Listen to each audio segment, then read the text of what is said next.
Ушул жалпы энергетика боюнча 1 январдан баштап бизде 2022 жылы пособие, үй бүлөлүк көмөк пособиясын алгандар 50 тыйын за 1 киловатт час деп 700 киловатт частан ашпашса, ошондо деген 110.500 үй бүлө алат экен пособие алгандар. Анан бирок алар 10% ар жылы кымбаттайт. Туурабы? Оплата. Ооба. Ошондо болот да. Ошондо 15 октябрь 21 жылы частный, промышленный, коммерческий объекттерге да көтөрдүңөр. 700 киловатт до 700 киловатт это 77 тыйын тариф деп. Свыше 700 киловатт потребление 2,16 сом. Туурабы? Ооба, туура.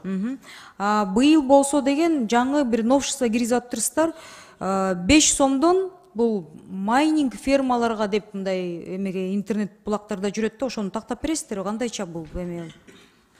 Бул жаңы киргизилген неме 5 сом 16 тыйындан жана былтыр өзүңүз билесиз да 10 киловаттан өткөндө суунун аздыгына байланыштуу ограничение койгонбуз да, 10 киловатт деп. Жана отопление барлар, тиги булардын баарыначы. Могу чынын айтканда могу акылдуу эсептегич аркылуу коюлган да. Жылуулукка колдонууга мындайча айтканда тыюу салынган. Быйылкы жылы 5 сом 16 тыйындан безлимитный, ооба, каалоочуларга жана мен бүгүн менин трехфаскам күйгүзүп бергиле, мен колдоно берейин. Ошол 5 сом 16-тан төлөйм десе, ошо мен контракт түзүп туруп, ошонукун ограничение кылбайбыз. Ошондо колунда барлар мындай частный адамдарга каалаганча электричество лимиттер эме болбойт деген сөз да, туурабы? Ооба, туп Эми туура. сөзүн ачыгы. Туп туура. Анан коммерческий потеря, мертвые души деп ызычуулар чыкты эле. Ошол кандай болуп бүттү? Ошол сот ишине жеттиби? Бүгүнкү күндө ал иштер жүрүп атат бардык распред компанияларда. Ущерб канча болду? Именно по мертвым душам. Эми азыр Камакка алынбады беле жетекчилериңер? Камакка алынган, кээ бирлер. Кайсы жетекчилер, кайсы райондогулар? Бул Ысык көл Восток электродан болгон, Ош электродан болгон, Север электродан болгон. Ущерб канча болду? Ушул 3 адамды Эми азыр тактоо иретинде так сумманы айтууга мүмкүнчүлүк жок, бирок азыр тергөө иштери жүрүп атат да. Бирок четинен төлөгөндөр болуп атат. Бюджетке төгүп туруп, анан компенсация да, компенсировать ошону. 3,5-4 миллион тегерегинде төктө окшойт. Ошол учурлардан кийин бул 1 жылдай болуп калдыбы, туурабы? 1 жыл болуп калды. Ошол учурлардан кийин силердин ишканаларыңарда мертвые души деген маселе көтөрүлбөйт деп кепилдик бере аласыздарбы? Ушундай коррупцияга жол берилбейт деп айта аласыздарбы?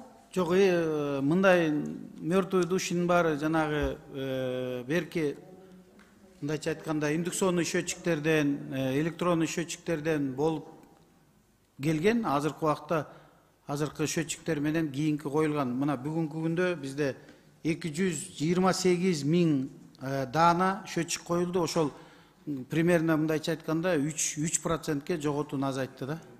Анан экинчиден өзүңөр билгендей убагы менен показания алып, баягы 1 айдан 2 айга созулбай онлайн режимде 30 күндүн ичинде баягы колдонулган электр энергиянын показаниясын алып атабыз да. Эми адам болгондон кийин эч ким кепилдик бере албайм албайт экен. Эми адам баягы эки адам баары бир мындайча айтканда баары бир келип арабызда урдап кете берет экен дегендей кылып айтып атасыз да. Туура эле айтып атасыз. Коммерческий потерялар боюнча кандай иш жүргүзүлүп атат? Коммерческий потерялар боюнча жылдан жылга Кудай буйрса баарыбыз эле Кыргызстандын жараны болгондон кийин азыр баарыбыз эле ушул жерде отургандын баары тең электр энергия төлөйбүз. Өзүңөр деле билип калдыңар, бизде мындайча айтканда мурун төлөө маселеси эң проблемный болчу. Азыр население, мисалы үчүн население төлөө маселесинде 100% төлөйт да убагы менен. Ошону менен бирге эгерде убагында биз счетчикте турган электр энергияны айдын 30 күндүн ичинде колдонулганын алып алсак, а жерде коммерческий потеряны калтырыш мүмкүнчүлүк болбойт да. Бизде в основном азыр бүгүнкү күндө бюджетный организациялардын карызы бар. Калган коммерческий структуралар, ресторан, сауна, населенияда төлөө маселеси кыйынчылыгы жок да. Маселе чечилип калды. Бардык жерлерде төлөм терминалдары орнотулган. любой убакта, любой саатта төлөгөнгө мүмкүнчүлүк бар карда. Бүгүнкү күндө майнинг фермаларга уруксат же тыюу барбы? Бүгүнкү күндө азыр закон күчүнө кирсе бизде майнинг фермалар жок эсепте, но биз такыр эле жок деп айта албайбыз. Мына керек болсо жана кичинекей үйлөрүнө коюп алган нерсени компьютер менен аны биз аныкташ бизде кыйынчылык келет. Мындай чоң майнинг фермалардын баары 1-2 жыл мурун өчүрүлгөн, ошондон бери пока майнинг фермалар колдонула элек. Жок, мындай чоңдору жок, кичинекейлер иштеп атат деп атасыздар. Жок, эми аны айтыш кыйын. Эми баягы криптовалюта сатып аткандай, значит, иштеп атат да.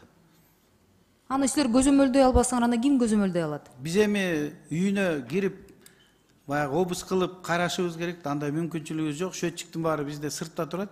Только потребление менен эле аныктай алабыз да. Биз ошон үчүн жана могу акылдуу счетчиктер менен көп жерден ошол потребление болгондо баягы головной счетчик бар фидерде, трансформатордун башында.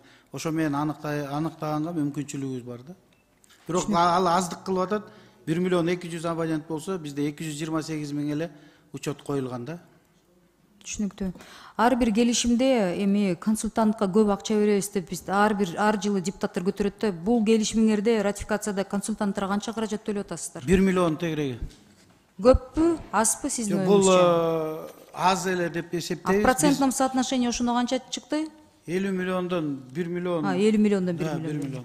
Бул аз деп эсептейм, анткени анын ичинде не только жана консультанттын эле акчасы эмес, баягы келип кетип, учуп келип анан неме берген. Аякта биздин проекттин группа реализация проектов деген адистерге да төлөнөт. Анын мунун ичинде да 3 миллиону социальный фондко берилет да. Бул жана алар өзлөрү билет, жана сиз айтып аткан жана дополнительно аз камдууларга төлөп береби же кандай болот, ошондой эмеси бар да. 3 миллиону ошол соцфондко кетет. Сиз биякта болгону менен колдонуп, мен дагы бир суроо бере алайынчы. Бизде жаңы конуштарда трансформаторлорду өз күчү менен эл сатып алат, бирок аны баланска Север Электро, Восток Электро жайгашканына жараша болот да. Ала алышпайт. Ошону түшүндүрүп бериңиздерчи. Эмнеге ошондой болуп атат да? Бул убакытка чейин туура айтып атасыз. Бул убакытка чейин линия курушат, өзлөрүнүн каражаты же болбосо айыл өкмөттүн каражаты менен же баары дагы бир Элдин арызданган мындай да, биз же силер жасап бербейсиңер, биз сатып алсак силер аны баланска албайсыңар дейт да. Азыр ошол нерсени карап атабыз. Кудайым буйрса, өткөндө бул маселе боюнча былтыркы штабтан айыл өкмөт губернаторлордо көтөргөн маселеси. Азыр бул реформа өткөн соң азыркы убакта ошол курулган трансформаторлорду эми ар бир көп донорлор куруп атат, ошону кабыл алганга азыр мүмкүнчүлүк кылабыз. Бүт сразу баланска өткөрүп берип, ошо распред компания же болбосо ошо жерде энергетический компания өткөрүп алат да, электроэнергия кардарларга сатат и полностью өчүп калса өзүбүз оңдойбуз. Азыр ушун иретке келтиребиз, Кудайым буйрса, могу кышка чейин. Кышка чейин. Кудайым буйрса. Рахмат.